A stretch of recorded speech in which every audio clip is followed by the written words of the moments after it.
नमस्कार दोस्तों, मैं प्रिंस और आप देख रहे हैं नई कृषि दर्पण यूट्यूब चैनल से। दोस्तों आज मैं हूं बिहार की राजधानी पटना से नज़दीक दानापुर नेवरा में, और आप हमारे जो पीछे देख पा रहे हैं ये काफ़ी शानदार डेयरी फार्म है। ये साहिवाल गाय का डेयरी फार्म है, देसी गाय का डेयरी फार्म है। एक युवा आईटी सेक्टर में जॉब करने के बाद जॉब को क्विट करके इन्होंने डेयरी फार्म की शुरुआत की थी। किस मकसद से आज इन्होंने शुरुआत किया, एक ऐसे भी समय आया था इनके डेयरी फार्म में कि इन्होंने अपने फार्म को बंद कर दिया था, लेकिन आज फिर से इसको रीस्टेबल करके, और आज इनका क्या मकसद है इस डेयरी फार्म के लाइन में, हम ये चीज़ इस वीडियो में जानने वाले हैं। तो मैं आप सभी से रिक्वेस्ट करूँगा कि आप हमारे इस चैनल पर नए हैं तो प्लीज़ आप सब्सक्राइब कर लेंगे, साथ में बेल आइकन का बटन को प्रेस कर लेंगे, ताकि जब भी इस तरह का वीडियो बना तो आपको अपडेट जो मिलता है। तो आइए हम युवा साथी से बात करते हैं पूरी जानकारी। सर बहुत बहुत स्वागत है हमारे इस यूट्यूब चैनल पर। एक बार फिर से मैं आपका परिचय जानना चाहूँगा। वैसे तो बहुत बार मैं आपके फार्म पे आ चुका हूँ, लेकिन कुछ नए दर्शक जो हमारे रोज जुड़ते रहते हैं, तो मैं उनके लिए आपका परिचय जानना चाहूँगा। और ये आपका फार्म कहाँ पर, ये आप बता देंगे सर? जी, ये फार्म है हाँ, मैं रमेश कुमार यादव बोल रहा हूँ, और मेरा professional qualification BTech electronics and communication from Bangalore in year 2003। जी जी। और ये जगह जहाँ हम लोग बैठे हुए हैं, ये गौशाला है नेवरा, जो दानापुर इसमें प्रमंडल में है, दानापुर ब्लॉक में है, जो बीटा रोड पर है। और अगर दानापुर स्टेशन देख रहे हैं आप, तो वहाँ से 4 किलोमीटर की दूरी पर है, टुवर्ड्स बीटा। तो सर ये फार्म मतलब आप कब से कर रहे हैं, इसके पहले क्या करते थे, वो चीज़ आप बताएंगे सर थोड़ा हमें? हाँ, ये 2020 कोरोना का जब स्टार्टिंग था उस समय ही शुरू हुआ, और मैंने करीब लंबे अंतराल तक टेलीकम्युनिकेशन इंडस्ट्रीज़ में काम किया है। अब्रॉड में भी काम किया है, और अपने कंट्री में भी काफ़ी भिन्न कंपनियों में काम किया है। और अभी भी मैं कुछ कंपनियों को एज ए कंसल्टेंट काम कर रहा हूँ, ताकि मतलब मैं उधर भी अपना सहयोग दे सकूं। जो मैंने इतना टाइम तक मेरा एंगेजमेंट है, जो मैंने सीखा हुआ है, उसका भी हम किसी तरह से इस्तेमाल कर सकें। और जो हमारा दूसरा फेज़ है, जो गौ पालन का जो दूसरा एंगल है, उसको भी हम पूरे रूप से देख सकें। अभी मैं फुल टाइम जॉब में नहीं हूँ, लेकिन मैं पार्ट टाइम कंसल्टेंसी के थ्रू वहाँ अपना योगदान कर रहा हूँ, और गौशाला में पूरा टाइम दे रहा हूँ। तो सर एक सवाल जो मेरे मन में भी है, या मेरे जो दर्शक बंधु देख रहे हैं उनके मन में भी होगा, एक आप आईटी सेक्टर जो कि 9 to 5 जॉब माना जाता है, उसके बाद एक आप लगातार मतलब डायरेक्ट गोबर में आ गए। जी जी। तो आपके जो चैलेंजेस जो आपके सामने आए, उसके बारे में आप बताएंगे हमारे दर्शकों को? हाँ, देखिए, इसका लोगों को नॉलेज नहीं है पहले। अगर हम सिर्फ 100 साल 150 साल पीछे जाने की कोशिश करें, तो अब हमें पता चलता है कि गाय ही केंद्र था, उसके इर्द गिर्द पूरी ज़िंदगी सबकी बनी हुई थी एक्चुअली। और अभी के इस टाइम में क्या हुआ कि गाय हमारी लाइफ से निकल गई। हमारे जो व्यवहार है, हमारी जो रोज़मर्रा की ज़िंदगी है, उसमें गाय केंद्र में नहीं है अभी। इसी वजह से हम देखते हैं कि लोगों में मतलब इतनी ज़्यादा प्रॉब्लम्स हैं एक्चुअली, खास करके हेल्थ चैलेंजेस को लेकर के। लोगों में ब्लड प्रेशर हो रहा है, कम एज में इसका शुगर का शिकायत मिल रहा है, और भिन्न तरह की तमाम बीमारियाँ इसी वजह से है कि हमारे पास गाय नहीं है। ये एक मूलभूत ज़रूरत है एक्चुअली। जी। इसी वजह से इसमें हमारा फोकस गया है, क्योंकि हम कहीं जब जॉब में घूम रहे थे, थोड़ा सा ट्रैवलिंग में थे, तो एक जगह हमें किसान के यहाँ मौका मिला रहने का 2 दिन। और हमने वहाँ खाना खाया, तो हमें देसी गाय के घी में वहाँ सब्जियाँ और रोटी, ये सारी चीज़ों का व्यवहार में लेकर के आया। तो हमने जो खाना खाया वो करीब मैं 4 रोटी वैसे खाता था, वहाँ मैंने 7-8 रोटी खाई। तो मेरे को लगा कि कुछ तो अद्भुत है इसमें। जी। इस वजह से ये हमने शुरुआत करने की कोशिश की। तो शुरुआत आपने जो मार्च 2020 में किया था? जी। तो शुरुआत करने के पहले आपने इतना बड़ा शेड वगैरह सब बना लिया था, या छोटे पैमाने पर? उस समय हमारा शेड इतना था कि हम 10 गायों का सेवा कर सकें यहाँ पर। और धीरे धीरे हमने फिर इसको, अभी हमारे पास 20 से 25 गायों के लिए ये प्लांट अभी रेडी है, और आगे हम एक्सपेंड करके इसको 50 तक ले जाएंगे। वो हमारा मतलब एक थ्रेशोल्ड होगा। अगर हमें 50 के ऊपर जाना पड़ेगा तो जगह बदलनी पड़ेगी, क्योंकि एक जो चेक और बैलेंसेस प्लेस के लिए चाहिए, जो गाय जितनी लेकर के आते हैं उसके प्रोपोर्शन में जो लैंड चाहिए, उसको फिर वो मीट नहीं कर पाएगा, क्योंकि ये 12 कट्ठे की ज़मीन है। इसमें हम उससे ऊपर जाएंगे तो हमें शिफ्ट करना पड़ेगा। भगवान की अगर कृपा रही तो फिर कहीं और बड़ी गौशाला भी, उसका भी निर्माण हो पाएगा। तो सर कट्ठा तो जगह जगह पे चेंज होता है, अगर स्क्वायर फीट में देगा तो कितने स्क्वायर फीट? यहाँ पे 1365 का एक कट्ठा है। तो मान लीजिए 1365 तो 13,650 के आसपास ये पूरा एरिया अगर हो गया, जो 10 कट्ठे का है, और फिर उसको हम 26 और उसमें जोड़ लें, तो करीब 15,000 स्क्वायर फीट का ये स्क्वायर फीट में हम बात तो सिर्फ गाय रखने के लिए आपने कितना मतलब गाय 20% एरिया में यहाँ पे गाय रह रही है अभी। और बाकी हमने ओपन लैंड छोड़ा हुआ है, ताकि कुछ सब्जियाँ उगा सकें, गाय को घूमने की कुछ जगह मिल सके। और हम गोबर का खाद भी हम रेडी कर रहे हैं यहाँ पर। और गोबर पे आगे आने वाले टाइम में हमारा प्लान है कि गोबर से लकड़ी बनाई जाए, जो क्रिमिनेशन में, दाह संस्कार में वैसे भी गोईठे का इस्तेमाल किया जाता है। कुछ परसेंटेज गोईठा रहता है, कुछ लकड़ी रहती है। तो ये जो पंचगव्य का इस्तेमाल इसमें दाह संस्कार में एक बहुत पुण्य चीज़ मानी जाती है। तो अगर इसकी लकड़ी बनाई जा सके, गोबर की लकड़ी, जो एक मशीन आती है जिसमें उसको पूरा मैश कर दिया जाता है और एक सांचे की तरह से लकड़ियाँ बाहर निकल करके आती हैं, तो एक बहुत ही वो सरल चीज़ है और आप उसको सुखा करके मार्केट में बेच सकते हैं। इसकी उपयोगिता भी बहुत है, हवन के लिए और क्रिमिनेशन के लिए ये यूज़ किया जा सकता है, ताकि गोबर से हम कुछ रेवेन्यू निकाल सकें। ऐसे हमारा डेली 500 किलो गोबर किसी भी काम का नहीं अगर हम उस पर कुछ ना करें। जी जी जी। तो अभी जिस जगह पे सर बैठे हैं वो कितना बाई कितने का है, इसके बारे में? ये 80 बाई 25 फीट है, जिसमें हम जिस शेड में अभी बैठे हुए हैं, और जिसमें अभी बच्चों के लिए जो जगह बनाई हुई है वो 40 बाई 15 फीट का। अच्छा, तो उसी में स्टोरेज वगैरह का भी आपका जगह है ना, बच्चे वाले में? हमने जो दाना रखने का है वो एक रूम बनाया हुआ है, करीब 15 बाई 15 का रूम है। गौपालक के लिए एक रूम है और सूखा चारा स्टोर करने के लिए एक हमने बड़ा सा हॉल बनाया हुआ है, ताकि किसी तरह से स्टोरेज 2 महीने का रहना चाहिए।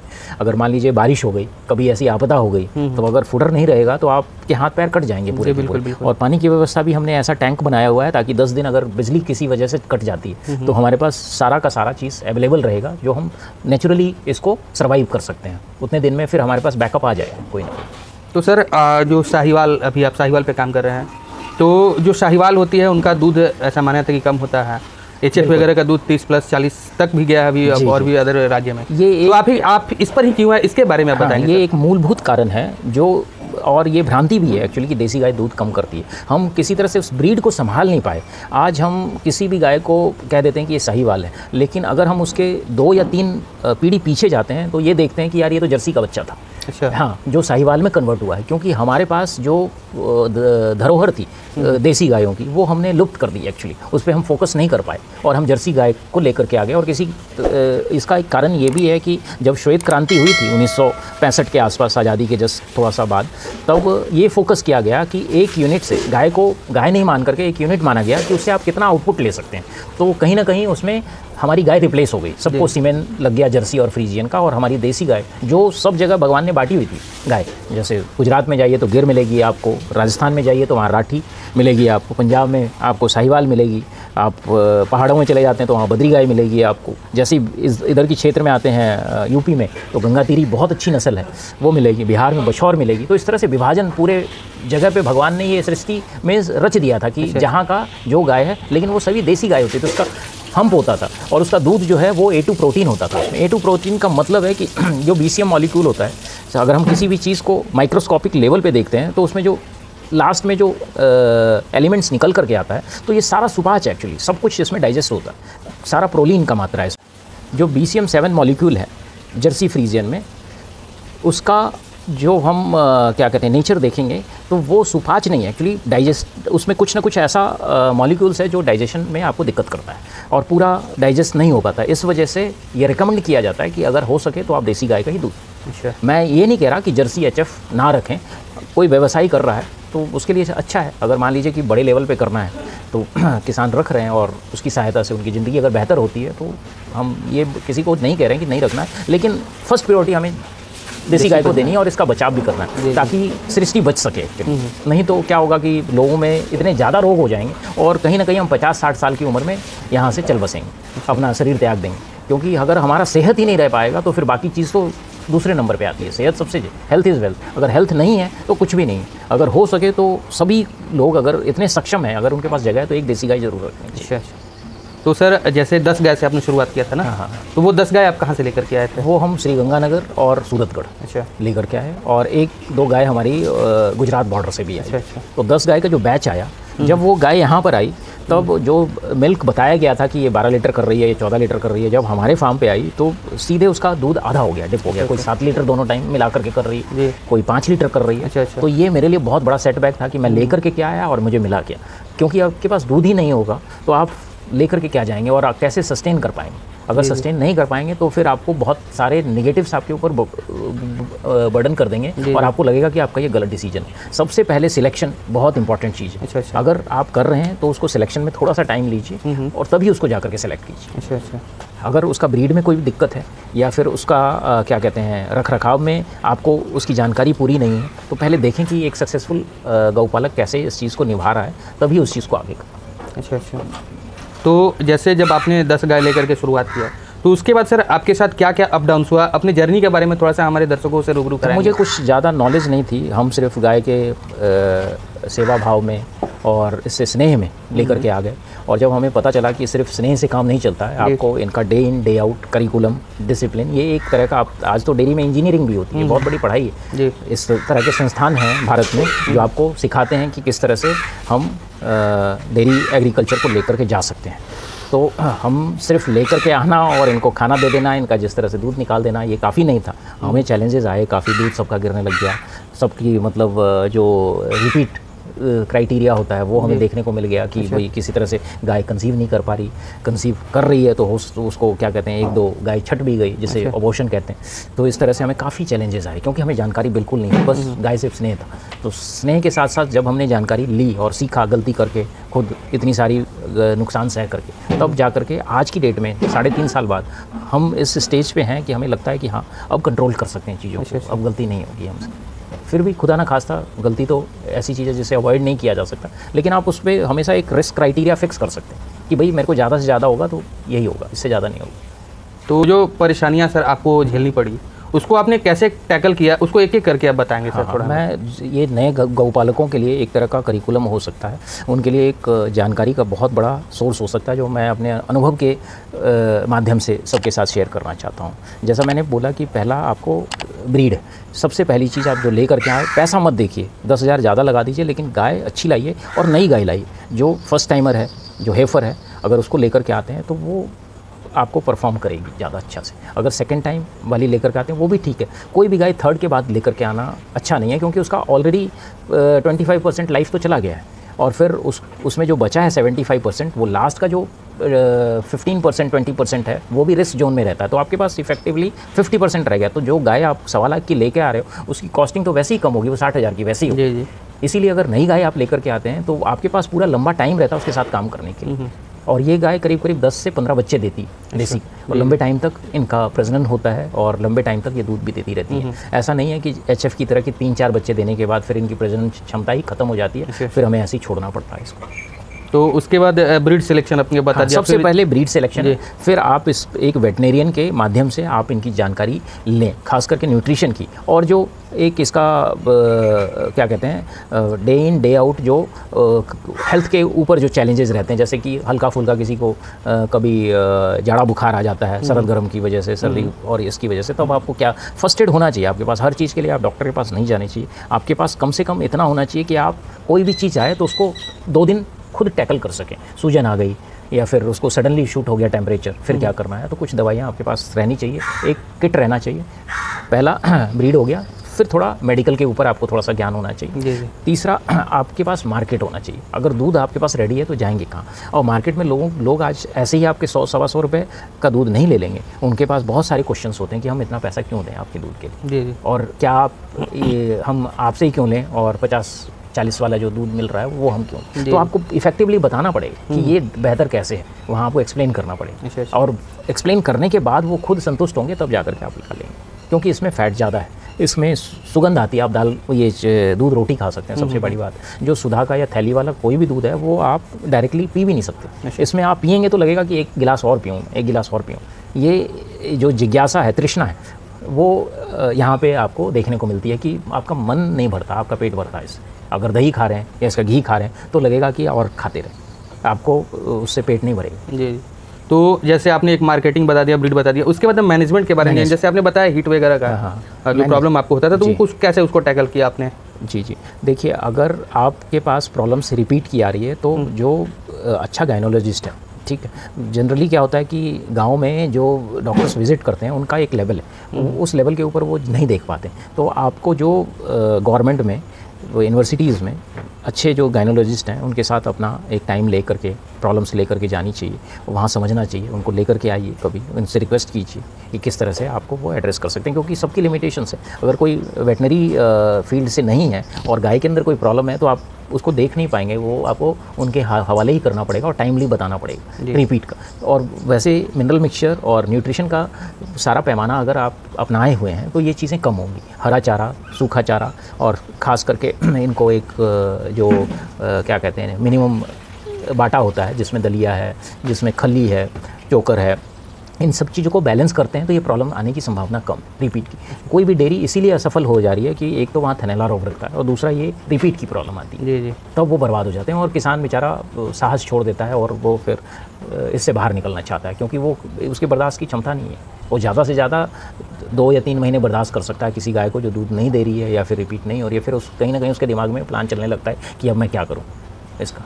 तो सर अभी आपके पास टोटल कितने पशु हैं? टोटल 25 हैं जो एडल्ट्स हैं, बाकी 7 हेफर्स हैं और कुछ बुल्स भी हैं। तो टोटली हर्ड साइज़ यहाँ अभी 35 का। अच्छा, मिल्किंग वाली कितनी? मिल्किंग वाली अभी हमारे पास 12 गाय हैं। अच्छा। और 13 हमारे पास अभी प्रेगनेंसी और ड्राई में है। अच्छा। और करीब करीब हम इससे दूध उत्पादन अभी कर रहे हैं, एवरेज 7 लीटर के आसपास ही दूध बन पा रहा है, क्योंकि 7 लीटर पर गाय। अच्छा, 7 लीटर पर गाय, 125 लीटर के आसपास दूध हमारा उत्पादन हो रहा है। और हम पटना सिटी में ही पूरे दूध को डिलीवर कर रहे हैं। Home delivery, door step delivery है हमारी, जो करीब करीब 10 सवा 10 तक हम मॉर्निंग में ख़त्म कर लेते हैं और शाम को 8:30 बजे तक हम इसका वितरण कर लेते हैं। तो कस्टमर के पास पूरा टाइम होता है उसे यूज़ करने के लिए। और इसके साथ साथ हम घी भी दे रहे हैं, पनीर भी दे रहे हैं और गोबर का खाद दे रहे हैं और थोड़ी चीज़ें सोर्स करके, जैसे कि बहुत सारे पंचगव्य से साबुन बन रहे हैं, धूप बन रही है, उनका भी वितरण हमने शुरू कर दिया है। वो यहाँ पे नहीं बन रही हैं, लेकिन हम जिस गौशालाओं से, बड़ी बड़ी गौशालाओं से संपर्क में, तो वहाँ से हम सोर्स करके लोगों तक पहुँचा पाने में सक्षम है अभी। और इसका डिमांड भी है काफ़ी। आगे आने वाले टाइम में सबको गोबर पे काम करना चाहिए, जो देसी गाय का काम कर रहा है, क्योंकि इसके गोबर में बहुत सारे गुण हैं। आप इससे बहुत सारी चीज़ें बना सकते हैं। अगर ज़्यादा नहीं तो कम से कम लकड़ी बना लीजिए, सिर्फ इसको डालना है सांचे में और लकड़ी बना करके, ईंट बना करके आप इसको मार्केट कर सकते हैं। इसकी बहुत डिमांड भी लकड़ी की। तो सर आप 3 साल से इस फार्म को कर रहे हैं, इसके पहले भी वीडियो में आपने बताया था कि बीच में आपने बंद भी कर लिया। हाँ। तो थोड़ा सा आप हमारे पशुपालक बंधु को ये बताइए, अब तक आपने कितना नुकसान कर लिया और आप अभी सस्टेन में आए या नहीं है, ये भी थोड़ा समझाना चाहेंगे। अभी जो 3 साल का अंतराल है, इसमें जो हमारी डेयरी बंद हो गई उसमें अच्छा खासा नुकसान हो गया, क्योंकि सारे पशु हमें ऐसे ही बांटने पड़े उस समय। जी। सारी जो गौ माता थी उनको बुला करके लोगों से ये बोला गया कि आप इनकी सेवा कर लीजिए, और हमने कुछ नहीं देखा, क्योंकि उस समय ऐसा डिसीजन जो हो गया, और ये बहुत बड़ा ब्लंडर था एक्चुअली, कि हमने बहुत जल्दी ये डिसीजन ले लिया, परिवार के प्रेशर में हो गया, या हमारा जो फैमिली का जो एक डिसीजन होता है कभी कभी गलत हो जाता है। बहुत सारे लोग मिल करके इनपुट्स देते हैं उसमें, और इस वजह से ज़्यादा लोगों को इसकी जानकारी नहीं थी, क्योंकि फैमिली में सारे जॉब वाले हैं, उनको पता ही नहीं कि किस तरह से पशुपालन किया जाता है। इस वजह से नेगेटिव ज़्यादा सरमाउंट हो गया, तो उस पीक पे बंद करना पड़ा। जब हम दूध का सेवन करने के लिए औरों के दरवाजे पे जाने लगे तो हमें लगा कि यार दूध तो हमें मिल नहीं पा रहा ठीक ठाक, तो इस वजह से फिर दोबारा से इसका शुरुआत किया गया। अच्छा, तो लगभग कितना नुकसान आपको झेलना पड़ा? करीब 15 से 20 लाख का नुकसान हुआ है अभी तक, और हम उसको अब रिकवर कर रहे हैं। तो 15 से 20 लाख नुकसान होने के बाद और आईटी सेक्टर का जॉब छोड़ने के बाद सर 2 चीज़ें, तो उस दोनों के बाद फिर आपने रीस्टार्ट किया। इसके पीछे क्या कारण रहा? इसके पीछे इस दूध का टेस्ट है। दूध का टेस्ट सबसे पहला कारण। हाँ, क्योंकि मैं थोड़ा सा खाने पीने में काफ़ी चूजी हूँ। मुझे लगता है कि यार अगर कोई चीज़ बेहतर हो सकती है तो हम उसका सेवन क्यों ना करें। अगर आज दूध हमें देसी गायों का मिल पा रहा है तो हम जर्सी HF पे क्यों जाना चाहिए, जब ये दूध इतना उत्तम है। जी। और सबसे मतलब ज़्यादा लीटर वाली कितने लीटर तक की पशु? यहाँ पे 16 लीटर की है जो हमारी सबसे ज़्यादा दूध दे रही है। अच्छा, और सबसे जो एवरेज में है 9 लीटर के आसपास। 9 लीटर के एवरेज में है। तो 9 लीटर के किस रेट से मतलब आपका दूध जाता है? अभी 125 रुपये लीटर हम दे रहे हैं। कुछ दूर दराज इलाकों में जो हमारे से डिस्टेंस ज़्यादा है वहाँ 150 भी देते हैं। अच्छा, ये डिस्टेंस के हिसाब से हमारी कॉस्टिंग है, लेकिन एवरेज यही मान करके चलिए कि 125-130 एवरेज। तो अब आगे का आपका मतलब फ्यूचर प्लान क्या है सर सस्टेन होने के लिए? सस्टेन होने के लिए ब्रीड पे काम करना, अपनी बच्चियाँ तैयार करना है। बाहर से हम कम से कम गाय लें, अपनी तैयार करें, और कुछ जो गाय हमारे पास हैं वो दूसरों को भी सेवा के लिए दे सकते हैं, ताकि आपके पास एक लिमिटेशन है, जगह की सीमता है, तो उस जगह में आप एक फिक्स्ड एनिमल्स ही रख सकते हैं। इसी वजह से आपको आगे भी लोगों को ये सर्कुलेट करना पड़ेगा और अच्छे ब्रीड आप तैयार करें, क्योंकि वही आपका एसेट है। इसमें दूध का जो आ रहा है आपका वो तो चला जाएगा, सारा मेंटेनेंस में चला जाएगा। बिल्कुल। अगर बचिया है तो एक तरह से आपने फिक्स डिपॉजिट डाल दिया, वो आपको 3 साल और 4 साल के अंतराल में कुछ ना कुछ देंगी वो आपको। हाँ हाँ, आपको इन कैश कर। तो अभी आप इनको मतलब खाने वगैरह में क्या क्या देते हैं? खाने में इनको सर हम अभी दलिया दे रहे हैं, जिसमें गेहूं है, मक्का है, खल है, गुड़ है और बेसन है। इसका एक बड़े से कड़ाह में एक मिश्रण बनता है, उसको बॉईल करके गोईठे पे पकाया जाता है। और जो दूध वाली गाय है करीब करीब उनको 3-3 किलो जो 10 लीटर के आसपास है एक टाइम पे दे दिया जाता है। और फिर चोकर वगैरह भी ऊपर से। तो कितनी कितनी मात्रा में जो चीज़ें आपने बताया वो कितनी कितनी मात्रा में मिक्स होगी? अगर हाँ, अगर मान लीजिए एक आप 10 किलो का दलिया तैयार कर रहे हैं तो उसमें 70% आपका मक्का होना चाहिए। मक्का मूल है, मक्के के ऊपर आप सारा कुछ है। जैसे 15% आपने गेहूं डाल दिया और करीब करीब 5 से 7% आपने खल डाल दी, कुछ गुड़ का मात्रा दे दिया 5%, कुछ नमक भी डाल दिया। लेकिन मक्का मेन है, मक्का कहते हैं कि बैकअप है सब चीज़ का। उसी के ऊपर इर्द गिर्द सारी चीज़ें रहती हैं। तो फीडिंग कितने टाइम कराते हैं आप? 2 टाइम करवाते हैं। अर्ली मॉर्निंग यहाँ पे 4 बजे होती है फीडिंग और शाम को 2:30 बजे के आसपास होती है फीडिंग। तो इतने नुकसान करने के बाद फिर अब नहीं लगता कि अब इसको आप नहीं, इसको वाइंड अप नहीं करेंगे। अच्छा, इसलिए वाइंड अप नहीं करेंगे क्योंकि जो जीवन कहीं ना कहीं इसमें फ्यूचर आपको दिख रहा है। जीवन जीने का जो तरीका है वो सिर्फ ये नहीं रहना चाहिए कि हम भागम भाग में लगे रहें और अपनी हेल्थ गवा दें। बहुत सारे दोस्त हैं, उनको देखा है कि पैसा अच्छा कमाया, जमा पूंजी जो है सारी हेल्थ वापस लेने में चली गई। अच्छा, किसी वजह से कोई डिजास्टर हो जाता है, किसी वजह से लंग्स फेल हो रहे हैं, किडनी फेल हो रही है, तो ये सिर्फ इस वजह से हो रही है कि हमारे पास गाय नहीं है और कोई कारण नहीं है। खाना अगर आहार सही होगा तो हमारा व्यवहार भी सही होगा, हमारा तन भी सही होगा और हमारी हेल्थ तो अच्छी है। नया युवा जो है इस लाइन में आना चाहता है तो अगर व्यवसाय के रूप में करे तो कैसे करनी चाहिए, क्या संदेश देना चाहेंगे उनके? व्यवसाय के रूप में करना है तो सबसे पहले दो गाय से शुरुआत करें, उससे वो सीखेगा 2 गाय से कि किस तरह से वो हिल मिल रही है। जब आपको दूध पे कॉन्फिडेंस आ जाता है तो फिर आप धीरे धीरे इसको बढ़ा सकते हैं। कभी भी लॉट में लेकर के ज़्यादा गाय लेकर के नहीं आनी, क्योंकि मिस्टेक हो जाएगी। बहुत सारे लोग हैं जो फरेब करते हैं, इसमें धोखाधड़ी करते हैं, गाय बोलते कुछ हैं दे कुछ और देते हैं। क्योंकि लोगों को पता है कि ये जो देसी गाय का जो केंद्र है वो राजस्थान, हरियाणा और गुजरात, यहाँ पे बहुत सारे माफिया लोग भी हैं। मैं सबको गलत नहीं कह रहा हूँ, लेकिन कुछ लोग हैं जिन्होंने पूरा परसेप्शन ख़राब कर दी। जी। तो मतलब 2 गाय शुरुआत करके वो 2 गाय से ही शुरुआत करनी चाहिए कभी भी, क्योंकि आप फोकस कर पाएंगे। फोकस शुरू में फोकस ज़्यादा जरूरी है, स्केल तो कभी भी कर सकते हैं। जी। चलिए सर, काफ़ी अच्छी आपने जानकारी दी हमारे पशुपालन बंधु। इसके लिए बहुत बहुत धन्यवाद।